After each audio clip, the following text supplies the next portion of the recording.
When writing a book, you are going to have people critique and beta read it, or not, but that's a good way to get a lot of the issues out of the way early on.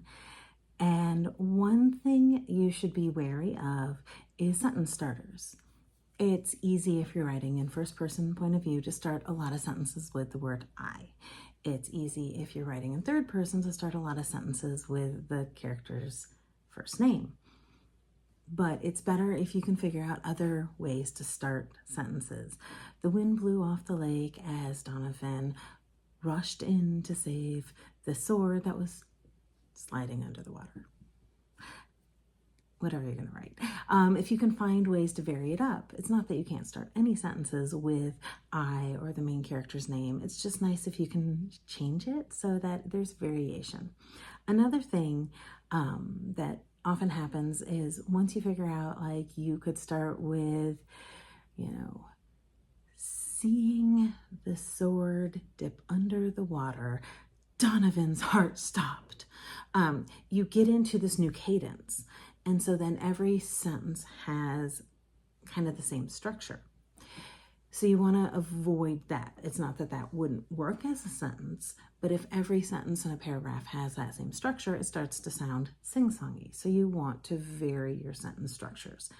Vary the structure, vary the length, get things so that when a reader is reading it, it doesn't sound like a poem or a song where it's da-da-da-da-da, da-da-da-da-da. So you want variety. So you want to vary the beginning. You want to vary the length. You want to just have variety in how your sentences are put together. Cadence, length, sentence starters. It's important. And it's harder than it sounds. Like if you go back and look at a paragraph, you might find that every sentence starts with he or she or I or the character's first name, or every paragraph on a page has the same first word. So kind of doing a quick view, like when you get done with a chapter and you're like, I want to read the chapter, you can.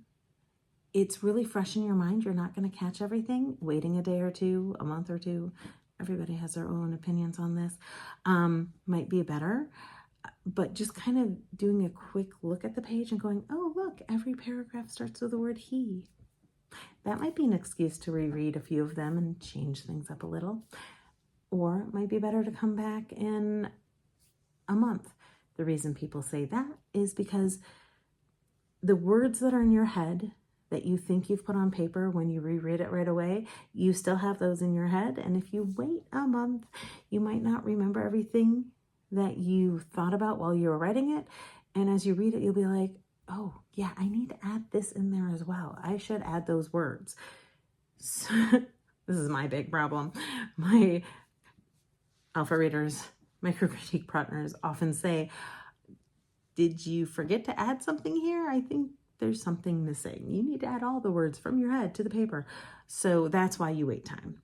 If you read it right away, you will still forget to add those words, which is not strictly what I meant in this video, but it's also something when you're rereading for those sentence starters, a reason to wait a little bit of time before you check on that, just so that you can do multiple things at once. All right, hope you enjoyed this video. Like the video, subscribe to the page, share with friends, and I hope to see you in the next video. Thanks.